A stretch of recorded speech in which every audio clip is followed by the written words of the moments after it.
Have you ever wondered why, even after achieving something important, like a raise, a new car, a dream trip, satisfaction seems to evaporate too quickly? You've barely finished celebrating, and you're already thinking about your next goal. This feeling has a name, the illusion of conquest, and it can be the biggest obstacle between you and a healthy relationship with money. Imagine discovering that what you want most, success, security, financial freedom, is not, in fact, what you really want. That your search is just the echo of a deeper need, which you don't even know how to name. This is an idea that can be uncomfortable at first, but also liberating. From an early age, we are conditioned to think in terms of deferred satisfaction. Have you ever said or thought phrases like, "I will be happy when I pay off my debts. I will be fulfilled when I earn X per month. I will have peace when I have financial security." But what if it never happens? Or worse, what if it happens and you continue to feel empty? This is a trap so common that ancient Greek philosophers already identified it as a source of human suffering. The Stoics, for example, warned that placing happiness in something beyond our control is a guarantee of frustration.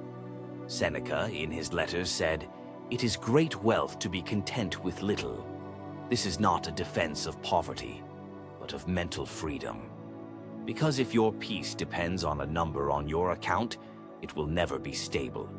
And if your self-esteem depends on external recognition, it will always be at risk. Let's think of a clear example. Imagine a young man who dreams of being famous. He believes that by achieving fame, he will be loved, valued, respected. But what he really wants is not fame. What he wants is love, belonging, emotional security. Fame is just a disguise for real desire. Now take this same reasoning to money. If I have a lot of money, I will have security.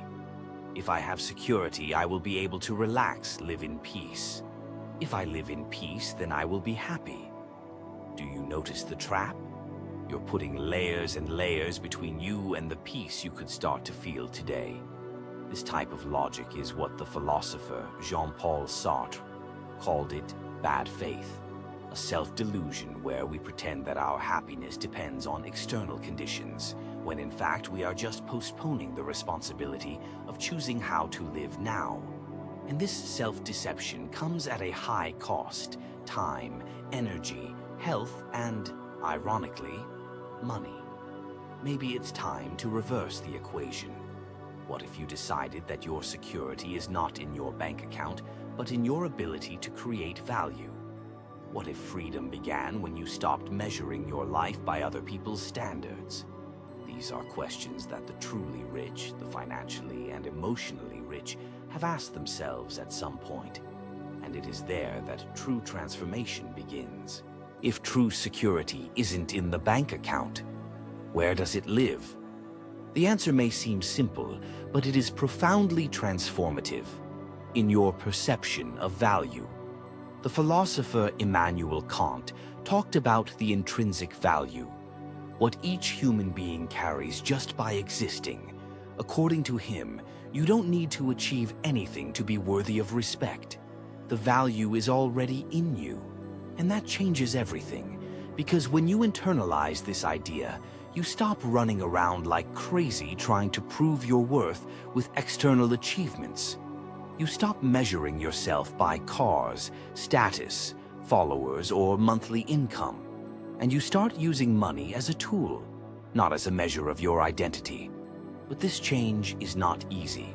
The consumer society works tirelessly to make us feel like something is still missing, that you still is not enough. Therefore, we are always craving the next item, the next level, the next validation. Epicurus, another Greek philosopher, warned more than 2,000 years ago. Nothing is enough for those who consider little enough. He argued that the limitation of desires, it is more effective than the multiplication of possessions. In other words, whoever learns to desire less lives freer. And this has nothing to do with accommodation or passivity. It has to do with clarity. Desiring less does not mean settling for a mediocre life. Means don't be a slave to constant desire, which turns every achievement into anxiety for the next step. It's as if every achievement you achieve leaves a void. And instead of filling that void with awareness, you clog it with more goals, more rush, more accumulation. But as I said, Viktor Frankl, Holocaust survivor, psychiatrist, and philosopher, between the stimulus and the response, there is a space.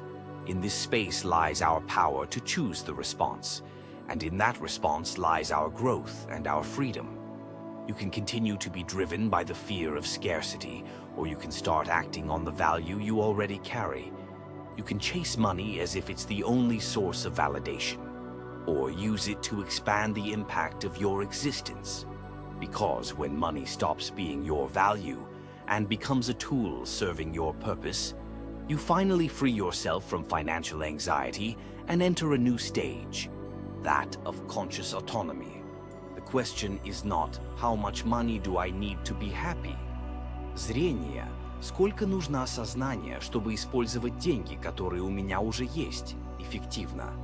And believe me, this is the most powerful turning point in your financial journey. Have you ever noticed how the feeling of achievement is always fleeting? You fight, you strive, you reach your goal, and a few days later, you already feel like you need something new. It's like running on a treadmill that never stops. You get tired, but you don't move. Modern psychology calls this hedonic treadmill, a mechanism where, no matter how far you reach, your mind always recalibrates what is normal and creates a new target. In other words, the pleasure of achievement is not sustainable. You adapt too quickly, and what yesterday was a dream, today is a silent demand. The philosopher Arthur Schopenhauer, I saw this with brutal clarity. For him, human desire is a pendulum which ranges between suffering and boredom. We suffer as long as we desire what we don't have yet, and we get bored as soon as we get it. So we look for another desire, and another, and another. In the financial field, this cycle is even more cruel. You think, when I pay off my debts, I will feel secure. But then you pay it off. And then you worry about retirement, then with the children, then with inflation, investments, inheritance. There is always a new uncertainty looming on the horizon. It's like trying to fill a leaky bucket. With each achievement, satisfaction flows, and you run to add more water. But perhaps the answer is not to add more. Maybe it is fix the bucket. This fix begins with the awareness that the security you seek is not outside. It depends on your ability to deal with uncertainty. Because the world changes, the economy changes, markets fluctuate. The rules of the game keep being rewritten. And if you only feel safe when everything is under control, then you will never truly feel safe. True stability begins when you learn to navigate the unstable with confidence. And this is a matter of identity, not bank balance. You can have millions and still feel small, or you can have little and still act great. That's where the difference comes in between living like a hoarder and living like a builder. The hoarder lives to protect what he already has. The builder lives to grow, serve, expand. And guess what? The hoarder lives in fear. The builder lives with purpose. And it is this purpose that gives meaning to money. Without it, every achievement is just an empty number. If you want to understand what really matters, talk to someone who has lived long enough to stop running. Working with seniors, or simply really listening to them, can reveal truths that aren't in any finance textbook, but that go straight to the heart of our journey. Some grow old with resentment, stuck with goals they never achieved or resentments they never let go of. Others seem to glow from within. Even with their bodies tired, they have a light look, a peace that cannot be bought. What's the difference? Purpose, acceptance, wisdom. The philosopher Plato in the Republic said that old age, when lived well, is a freedom from appetites that consumed us in our youth. It's as if life, little by little, teaches us to let go of what no longer has value. And the sooner we learn these lessons, the better we live, and the better we handle money. Wise old men don't talk about how much they have accumulated. They talk about what they did with what they had, about the moments that were truly worth it, about human connections, learning, values. Aristotle, another classical thinker, called this eudaimonia, the true happiness that comes from a full, virtuous, meaningful life. It's not about momentary pleasure. It is about feel that life is worth it, even when it is not easy. And here is a powerful paradox. Many who have gone through deep financial and emotional difficulties are, at the end of their lives, wiser than those who always had everything. Why? Because they were forced to grow up, reframing what success is, finding meaning within when the outside offered nothing. And it is at this point that life delivers its greatest lesson. What you do with your resources is more important than how much you have. When money is used to build, love, learn, give, and evolve, it fulfills its true role. But when it is used to fill an internal void that is never confronted, it becomes a prison. This wisdom does not need to wait until old age. You can access it now. You can start living like someone who already understands what is worth. And this, ironically, may be what finally leads you to true abundance. Have you ever had the feeling that no matter how much you achieve, it's still unfinished? This feeling is not a defect. It's a sign that you are alive, learning, evolving. The German philosopher Martin Heidegger coined the term Dasein, which can be translated as being there, a being that exists in process. We are never ready. We are always becoming. And when we understand this, we stop looking an imaginary finish line, and we begin to see life as a continuous journey of expansion. In the financial context, this is a profound change. Many people treat money as if it were the full stop. When I have $1 million, I will be at ease. When my passive income covers everything, I will be free. But money is not an end. It's just a quite one facilitator. When we treat this as an end in itself, we end up stuck in a race that never ends. But when we use it as fuel for grow, serve, and evolve, he finally gains purpose. And this requires a new internal stance. Instead of asking, how can I earn more? Ask, who am I becoming in this process? Because money can be built with haste, ambition, and even manipulation. But character, clarity, and freedom, they are only built with intention. Byung-Chul Han, contemporary philosopher, observes that we live in fatigue society, an era when everyone is exhausted from trying to prove themselves. We are always rushing to achieve goals that we don't even know are ours. We compare ourselves all the time. We feel guilty about not being enough.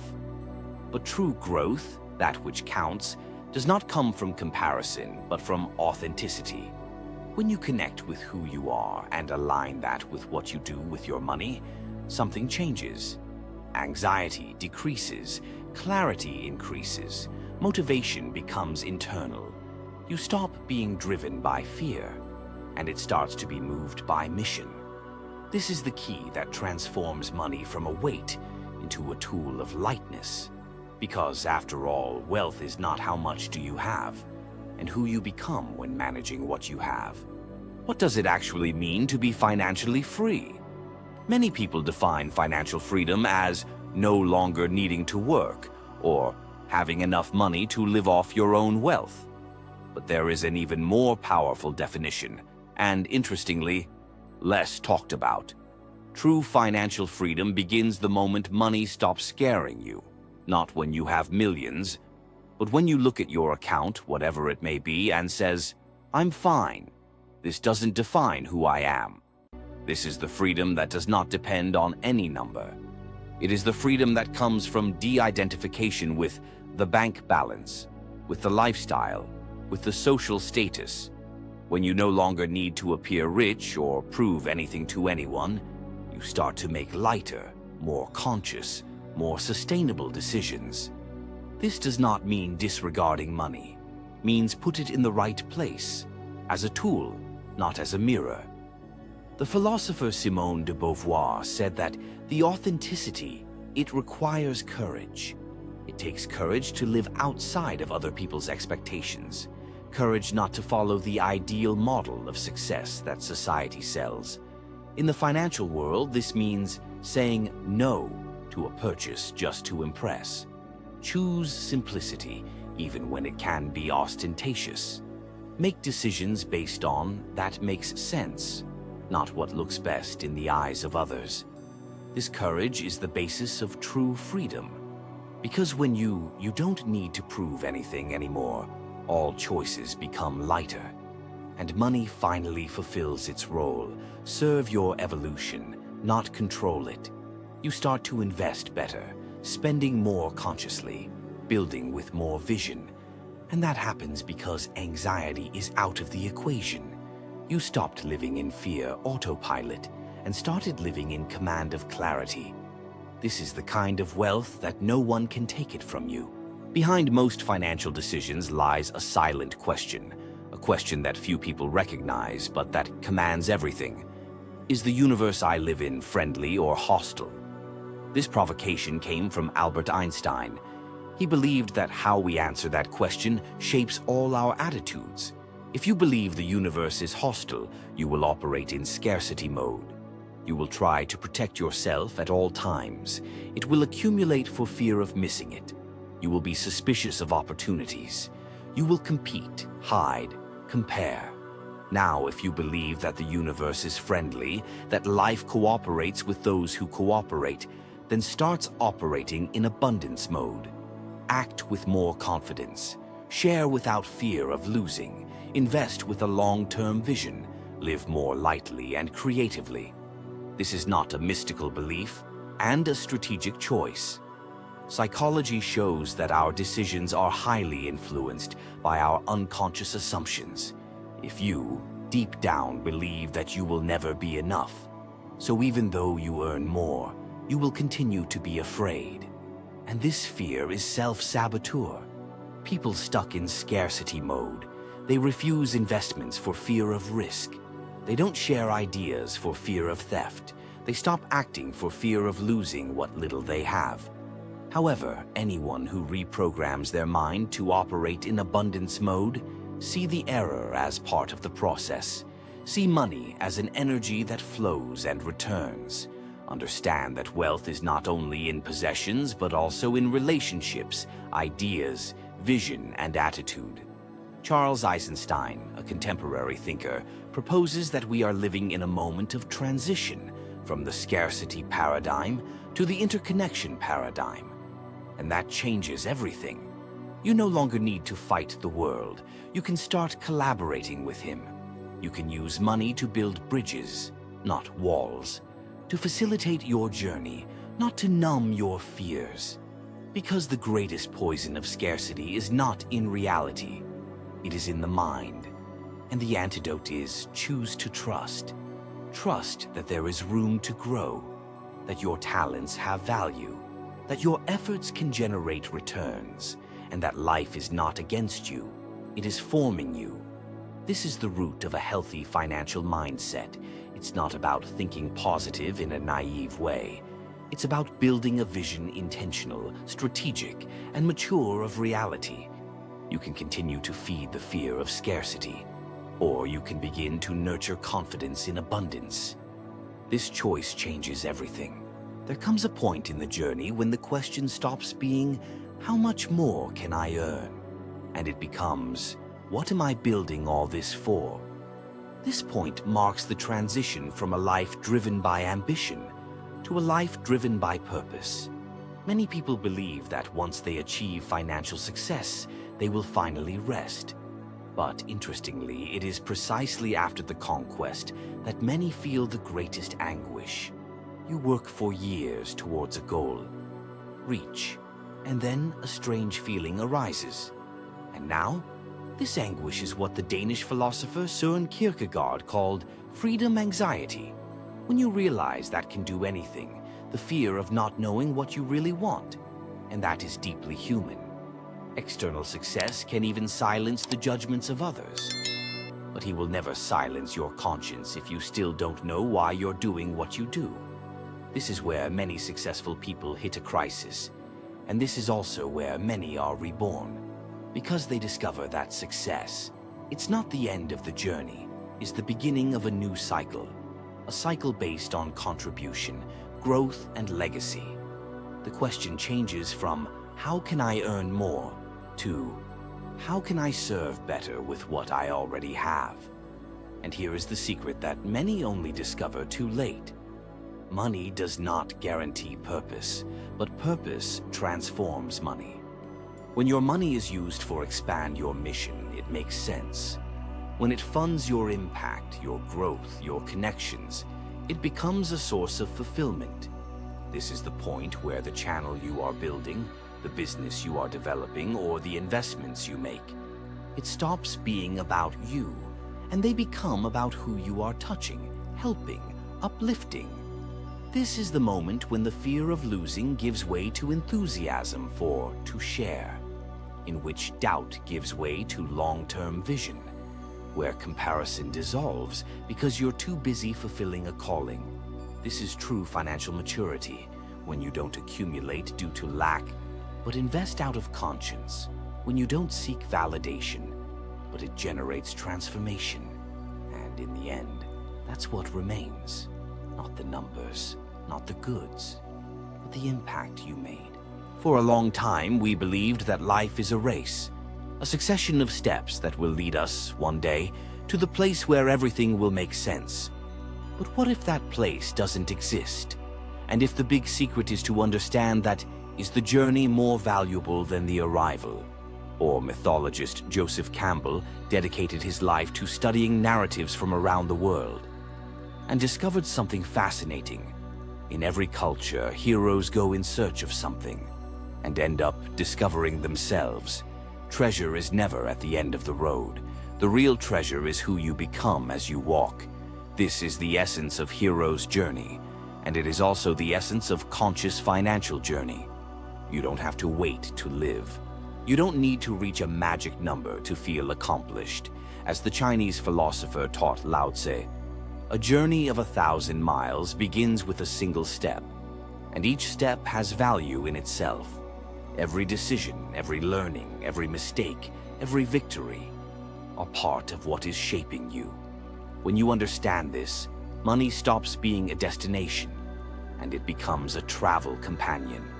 You begin to make peace with the present. Look at your account with gratitude, even if it's not where you want it yet. Look at your mistakes as stepping stones, not as failures. Look at the process with reverence, not impatience. This internal change is the basis of true wealth. Montesquieu said that the art of living consists less in eliminating our problems than in growing from them.